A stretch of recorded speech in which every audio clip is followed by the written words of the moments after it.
Hello friends, कैसे हैं आप सब। Hope you all are fine.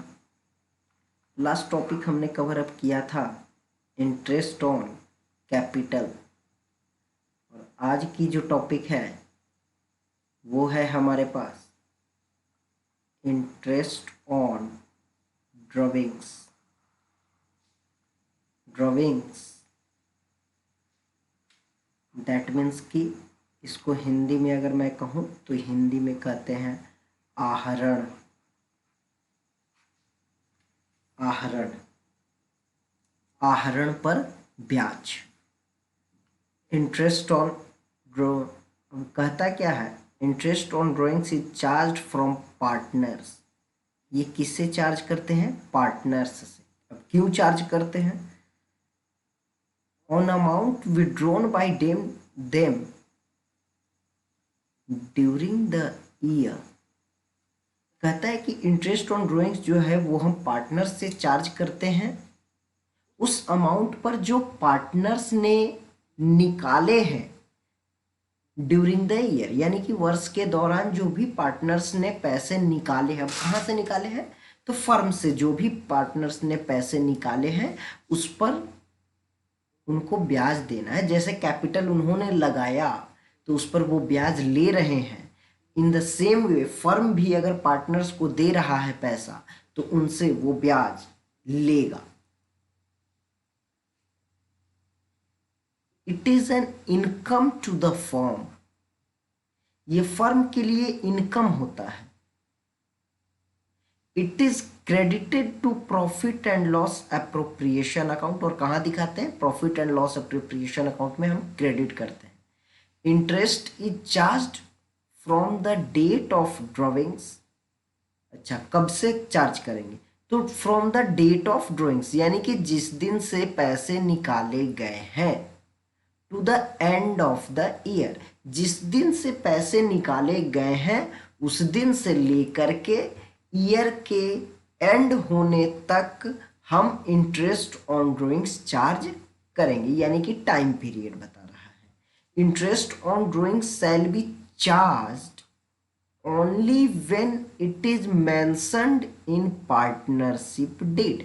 मैंने आपको rules in absence of partnership deed में बता रखा था कि अगर पार्टनरशिप डीड नहीं है तो इंटरेस्ट ऑन ड्रॉइंग्स चार्ज नहीं करेंगे। वही बात यहां कही गई है कि पार्टनरशिप डीड में अगर लिखा होगा तभी इंटरेस्ट ऑन ड्रॉइंग्स हम पार्टनर से चार्ज करेंगे, अदरवाइज हम चार्ज नहीं करेंगे। ओके, अब देखिए calculation of interest on drawings. अब कहता है कि इंटरेस्ट ऑन ड्रॉइंग्स की कैलकुलेशन किस तरह करेंगे। अब यहां पर दो बातें हैं कि आइदर इंटरेस्ट ऑन ड्रॉइंग्स की अगर डेट मुझे मालूम है और दूसरी ये बात है कि नहीं मालूम है। एक बात और आती है मेरे बच्चे कि डेट ऑफ ड्रॉइंग्स तो मालूम है लेकिन अलग अलग डेट्स हैं, वर्ष में अलग अलग डेट्स पर ड्राइंग्स की गई हैं,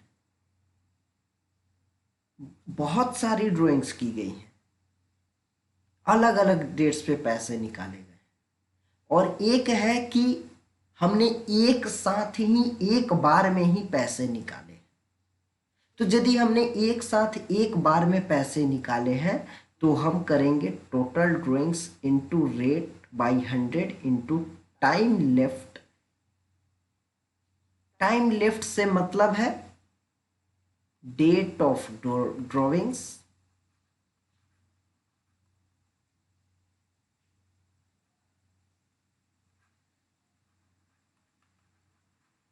to end of year. Date of drawings to end of year. Time left का मतलब यह है कि जो डेट ऑफ ड्रॉइंग्स है वहां से लेकर के एंड ऑफ ईयर तक का कितना टाइम है। Next, when different amount is withdrawn on different dates.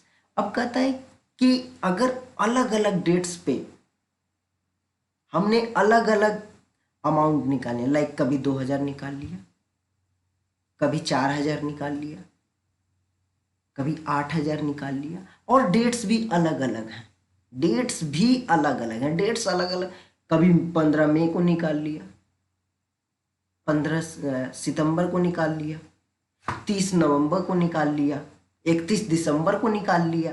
तो इस तरह से अगर हमने निकाले हैं, यानी कि कोई रेगुलरिटी नहीं है, ना तो टाइम में रेगुलरिटी है, ना तो अमाउंट में रेगुलरिटी है।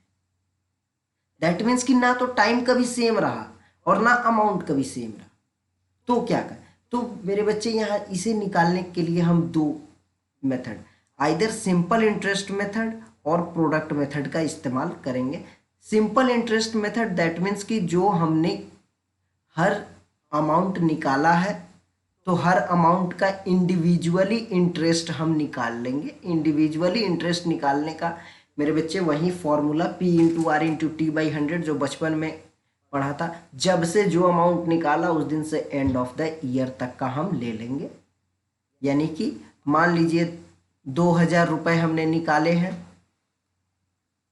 30 मई को, 2000 रुपये हमने 30 मई को निकाले हैं, या 31 में मैं कह लेता हूँ, 31 मई को मैंने निकाला है, तो 2000 और रेट ऑफ इंटरेस्ट में मान लेता हूँ 10%, तो गुना 10/100 गुना, अब मैंने 31 मई को निकाला और हमारा ईयर एंड होता है मैं मानता हूँ मार्च को, तो वर्ष में कितना दिन बच गया, 10 महीने, 10/12। फिर इसी साल में मैंने मान लीजिए कि 15 नवंबर को पैसे निकाले हैं 4000 रुपये, तो 4000 गुना 10/100 गुना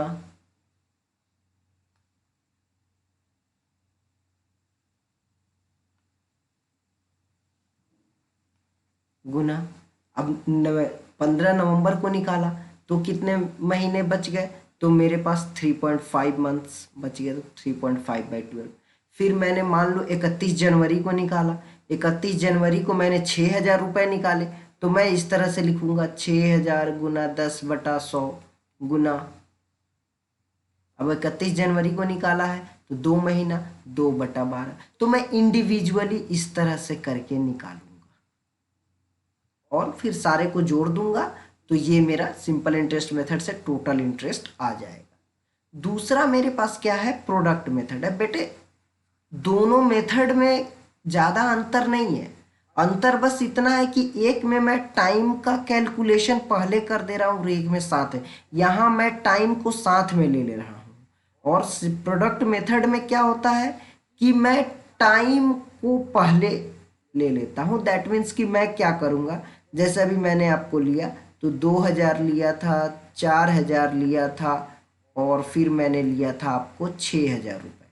अब इनके टाइम से मैं पहले इंटू कर देता हूँ, इनके टाइम से मैं पहले इंटू कर देता हूँ, यानी कि 2000 के लिए मेरा कितना टाइम था, 10 महीना, तो 10, 4000 के लिए मेरे 3.5 महीने थे तो 3.5, और 6000 के लिए मेरे 2 महीने थे तो मैं 2।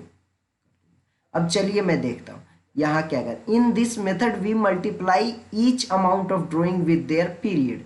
जो मैंने आपको बताया कि पहले मैं उसके पीरियड से डिवाइड कर देता हूँ कि कितने दिनों के लिए निकाल रखा है। तो 2000 रुपये मैंने 10 महीने के लिए निकाले थे तो 10 से गुना कर दिए, 4000 रुपये मैं 3.5 महीने के लिए निकाला 3.5 से, और 6000 रुपये मैंने 2 महीने के लिए निकाला तो 2 से गुना कर दिए।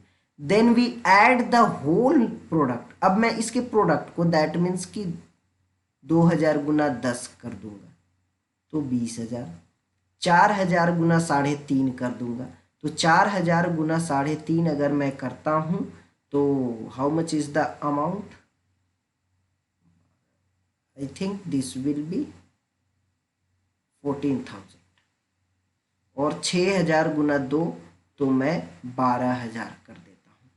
इस तरह से मैं यहाँ लिख दूंगा and then we add the whole product. तो होल प्रोडक्ट को मैं जब मैं ऐड करूंगा तो हाउ मच, ये मेरे पास आ जाएगा 20,000, 14,000, 34,000 और 12,000, 46,000।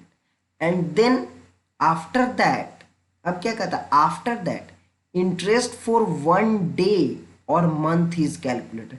अब बेटे 1 डे कब लेना है, मंथ कब लेना। अब मैं इस 46,000 पे क्या करूंगा, एक दिन का या एक मंथ का। अब ये सर मंथ और दिन कैसे डिसाइड होगा, तो जो मैं यहाँ इंटू किया रहूंगा उसी के हिसाब से। मैंने यहाँ क्या इंटू किया है, मंथ इंटू किया है, तो मैं 1 मंथ का इंटरेस्ट निकाल लूंगा। तो मैं क्या क्या करूंगा, 46,000 इंटू, मैं रेट ऑफ इंटरेस्ट 10% मान रहा हूँ, 10 इंटू 1/12 कर दूंगा। अगर ये 1 डे के हिसाब से अगर रहता तो मैं 1/365 और 366 कर देता। ठीक है, तो इस तरह से मैं करता हूं। देखिए दोनों में सिंपल इंटरेस्ट मेथड और प्रोडक्ट मेथड में अंतर नहीं है, बस एक में मैं साथ में टाइम पीरियड को ले रहा हूं और एक में मैं अलग से टाइम पीरियड ले रहा हूं। अब देखिए 2000 गुना 10 यहाँ कर दिया और बटा 12 तो यही है, यहाँ 10, यहाँ मैं 2000 गुना 10 और बटा 100 गुना 10 बटा 12 करता। मैंने बस इसी 10 को यहाँ कर दिया है और यहाँ टाइम पीरियड एक ले लिया है, ये दोनों एक ही हैं। आ गई बात समझ में। चलिए बस मेथड हमारे पास अलग अलग बना दिए गए हैं, इसलिए मैं बता दे रहा हूँ आपको। जो मेथड, दोनों मेथड से आंसर भी सेम आएंगे, अप्रॉक्सीमेशन में हो सकता है कभी ऊपर नीचे। अब मेरे पास मेरे बच्चे यहाँ कुछ नोट्स दिया गया है। नोट क्या कहता है, when date of drawing is known, यदि मेरे पास drawing is, date of drawing is not known, यानी कि अब मेरे बच्चे हमारे क्वेश्चन में डेट ऑफ ड्रॉइंग्स ही नहीं देगा, तो मैं कैसे टाइम निकालूंगा। तब तो मेरे बच्चे अब मैं फंस गया, टाइम लेफ्ट मैं कैसे करूंगा। तो not known but interest rate is given as percentage per annum. Percentage per annum that means कि एग्जाम्पल अगर इंटरेस्ट रेट दिया हुआ है डायरेक्ट 8% पर एनम या 9%, जो भी इंटरेस्ट रेट, इसके साथ रेट के साथ परसेंटेज और पर एनम ये वर्ड जुड़ा हुआ है। और मेरे पास इंफॉर्मेशन क्वेश्चन में क्या है, अमाउंट है एंड रेट है, बस इतना ही है। क्वेश्चन में मेरे पास इंफॉर्मेशन अमाउंट ऑफ ड्राइंग्स है एंड रेट ऑफ ड्राइंग्स है, टाइम मेरे पास नहीं है बच्चे। तो अगर रेट ऑफ ड्राइंग्स अगर इस तरह से लिखा हुआ है, परसेंटेज लगा करके पर एनम लगाया हुआ है, then interest is calculated for 6 month, तो मैं time is equals t is equal to 6 months अपने आप ले लूंगा। दैट मीन्स कि टाइम वाले जगह पर मैं 6/12 कर दूंगा। Okay, now when only rate of interest is given but without using per annum, यानी कि अब सेम सिचुएशन यही है कि अमाउंट दिया हुआ है, रेट दिया हुआ है, बट रेट में क्या है कि सिर्फ ये वर्ड हटा दिया गया है, पर एनम ये जो वर्ड है अब हटा दिया गया है क्वेश्चन में, सीधा दे दिया रेट 8%, पर एनम नहीं लिखता है, यानी कि 8%, 9%। मान लीजिए लिखता है 10,000 रुपए की ड्राइंग्स और 9%, यहां पर एनम नहीं लिखा।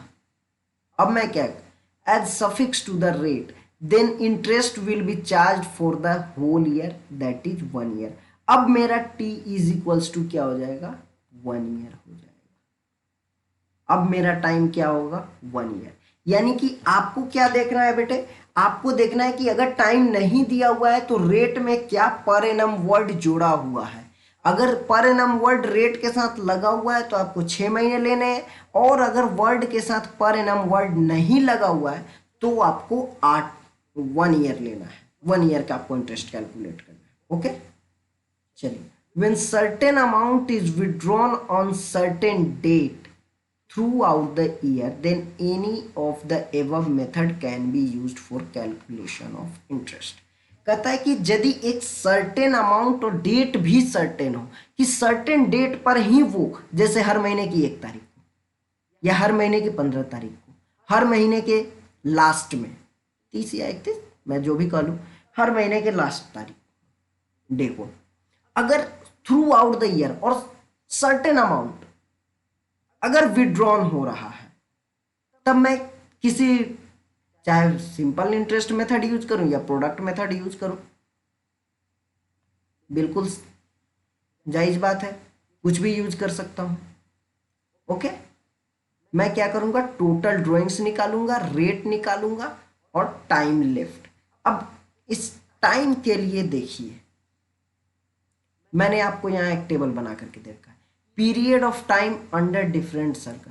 अब अलग अलग सर्कमस्टांसेस में आपको अलग अलग टाइम सब आपको निकालने की आवश्यकता नहीं पड़ेगी। मैंने यहाँ आपको एक टेबल बना करके दे रखा है कि मान लीजिए कि अगर हर महीने की 1 तारीख को एक सर्टेन अमाउंट, मान लीजिए कि 4,000 रुपये, 4,000 रुपीज हर महीने की फर्स्ट डे को अगर निकाल रहे हैं, तो मुझे क्या करना है, total drawings into rate into time, बस डिवाइडेड बाय 100 इंटू 12, ये कर देना है, मुझे यही करना है। तो अगर हर महीने की पहली तारीख को अगर मैं पैसे निकालता हूं, तो मेरे पास अब टाइम, सर मैं 12 महीने निकालूं?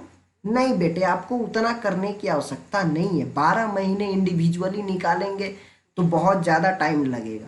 तो टाइम टेकन हमें नहीं, हमने स्मार्ट वर्क करना है। तो स्मार्ट वर्क कैसे होगा, अब मैं बेटे बताता हूँ आपको स्मार्ट वर्क कैसे होगा। आप सिर्फ इतना करेंगे, टोटल ड्राइंग्स निकाल लेंगे।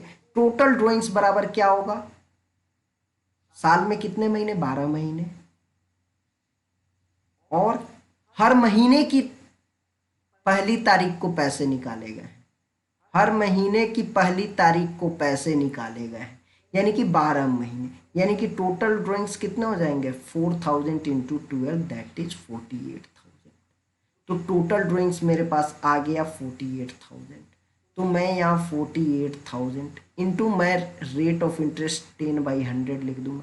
अब बेटे मेरे पास टाइम का झंझट है, तो अगर देख, मैंने आपको इसीलिए दे दिया, अगर हर महीने की पहली तारीख को मैं ड्राइंग्स करता हूं, तो मैं टाइम ले लूंगा 6.5 महीने, तो 6.5/12।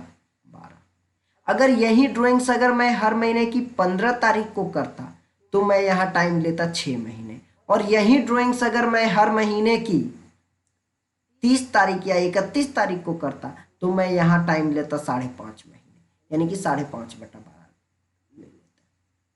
तो इस तरह से हम करेंगे, मेरे पास इस तरह से हम टाइम पीरियड, अलग अलग टाइम पीरियड मैंने आपको यहां बना करके दे रखा है कि अगर मैंने हर क्वार्टरली यानी कि हर 3 महीने पर ड्राइंग्स किया है, लेकिन हर 3 महीने के पहले तारीख है, ऑन अ सर्टेन डेट, हर महीने के पहली तारीख को, हर महीने के मिडिल में या हर महीने के लास्ट में, या फिर अब आगे हर महीने की मैंने क्वार्टरली ड्राइंग्स किया है, यानी कि हर क्वार्टर के पहली तारीख को, अगर हर क्वार्टर के पहली तारीख को मैंने ड्राइंग्स किया, यानी कि साल भर में मैंने कितनी बार ड्राइंग्स किया है, हर साल भर में मैंने 4 बार, हर क्वार्टर के मिडिल में यहाँ भी साल भर में 4 बार, और हर क्वार्टर के लास्ट में तो मैंने यहाँ भी 4 बार ही ड्राइंग्स किया है। तो टोटल ड्राइंग्स निकालने के लिए अमाउंट इंटू 4 कर देंगे। अब टाइम की बात रही, तो बेटे मैं टाइम देखूंगा कि फर्स्ट डे है तो मैं टाइम में 7.5 महीने लूंगा, अगर मिडिल में है तो 6 महीने लूंगा, और अगर लास्ट में है तो मैं 4.5 महीने लूंगा। Okay, if drawings are made half yearly, अब मैंने हर 6 महीने पर पैसे निकाले हैं, यानी कि एक बार पहली बार निकाल लिया फर्स्ट मंथ के फर्स्ट डे को, और एक बार 6 महीने के बाद फर्स्ट डे को निकाली, यानी कि अब साल में कितनी बार मैं निकालूंगा, 2 बार निकालूंगा। तो अमाउंट इंटू 2 कर दूंगा। जहां तक टाइम की बात है, तो अगर हाफ ईयरली ड्राइंग्स और फर्स्ट डे को अगर ड्राइंग्स कर रहा हूं ईच हाफ ईयर के, तो 9 मंथ्स में टाइम लूंगा। अगर मैं मिडिल में कर रहा हूं तो 6 मंथ्स, और अगर मैं लास्ट डे 3 मंथ्स। ओके, अब कहता है कि मैंने ड्राइंग्स किया है मंथली, लेकिन सिर्फ 6 महीने तक, सिर्फ और सिर्फ 6 महीने तक मैंने ड्राइंग्स कर रखा है मंथली। तो अगर फर्स्ट डे को ऑफ ईच मंथ है तो मैं 3.5 महीने लूंगा, अगर middle of the each month है तो मैं 3 महीने लूँगा, और अगर last day of the each month है तो मैं 2.5 महीने लूँगा। इस तरह से मैं टाइम पीरियड, ये आप देख लो। सर क्या हमें याद करना होगा? नहीं बेटे, आपको याद करने की आवश्यकता नहीं है। मैंने टाइम को भी कैलकुलेट करने का फॉर्मूला नीचे दे रखा है। कैसे? Time day left in the ending of year after first drawing.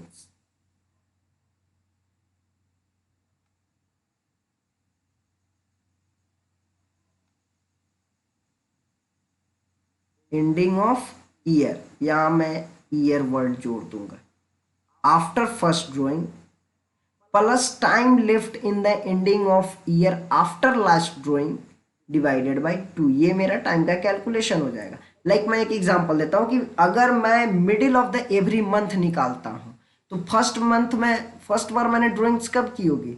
That means कि अगर मैं जनवरी से लेकर के दिसंबर तक का अगर मैं टाइम पीरियड लूँ, तो फर्स्ट ड्राइंग्स मैंने कब किया होगा? 15 जनवरी को किया होगा मेरे बेटे। तो 15 जनवरी को मैंने ड्राइंग्स की होगी, तो 15 जनवरी के बाद मेरे पास ईयर में कितना समय बचा है? ईयर में मेरे पास सर 11.5 महीने बचे हैं। और लास्ट ड्राइंग्स मैंने कब की होगी मेरे बेटे? ये लास्ट ड्राइंग्स मैंने कब की होगी?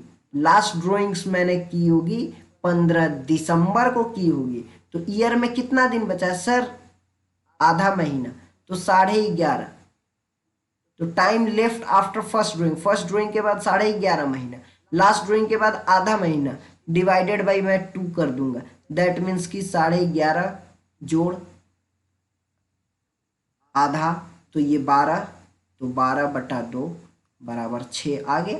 मैंने भी बेटे देखो यहाँ 6 लिख रखा है। आप इस तरह से कैलकुलेट करके देख सकते हैं। ओके, अब मेरा ड्राइंग इंटरेस्ट ऑन ड्राइंग्स का फॉर्मूला मैं वहीं पे देखो बेटे, इंटरेस्ट निकालने का फॉर्मूला कुछ नहीं है जो आपने छठी कक्षा में पढ़ रखा है, P/R/T/100 बस। तो P क्या हो जाता है? Amount of total drawings. R that will be given in our question, and time will be either it will be given in the question or we will take this as okay, और if not then अगर time के बारे में कुछ कहा ही नहीं गया है तो मैंने आपको यहाँ पर 2 बातें बता रखी हैं। अगर टाइम के बारे में क्वेश्चन में कुछ भी नहीं कहा जाता है तो मुझे सिर्फ देखना है क्या रेट के साथ पर एनम वर्ड है या नहीं है। अगर पर एनम वर्ड है तो मैं 6 महीने लूंगा, और अगर पर एनम वर्ड नहीं है तो मैं 1 साल लूंगा बस। ओके, तो और ये मेरे पास कुछ जर्नल एंट्रीज हैं जो मैं इंटरेस्ट ऑन ड्राइंग्स के लिए करता हूँ। व्हेन कैपिटल्स आर फिक्स्ड, तो interest on drawings to PL appropriation and partners current और कैपिटल, एज द केस में भी करेंट और capital account to interest on drawings when sorry जब कैपिटल्स फिक्स होते हैं तो सिर्फ करेंट अकाउंट में लेता हूं, और व्हेन कैपिटल्स आर फ्लक्चुएटिंग तो interest on drawings to PL appropriation and partners capital to interest on drawings. मैं ये इस तरह से इन जर्नल एंट्रीज पास कर देता हूँ। Okay, hope you enjoyed the video, और आप हमें कमेंट सेक्शन में ज़रूर बताएं कि आपको ये वीडियो कैसा लगा। ज़रूर बताएं ताकि मैं आपको आगे भी वीडियोस प्रोवाइड करता रहूं, और आप इससे भी अच्छे कंसेप्ट्स मैं आपको इससे भी अच्छे तरीके से बताता रहूं। If you needed improvisation, you can tell me. And now we are going to start a new thing in India, which you will find nowhere in India. We are now going to start videos on demand. यानी कि मेरे बच्चे, अब हम लोग videos on demand start कर रहे हैं। अब आपको जिस टॉपिक में दिक्कत हो आप हमें कमेंट सेक्शन में या फिर हमारे व्हाट्सएप नंबर पे बता सकते हैं कि आपको कौन सी लेक्चर चाहिए, कौन से टॉपिक्स के वीडियो चाहिए। हम लोग आपको वो वीडियो प्रोवाइड करेंगे। ओके।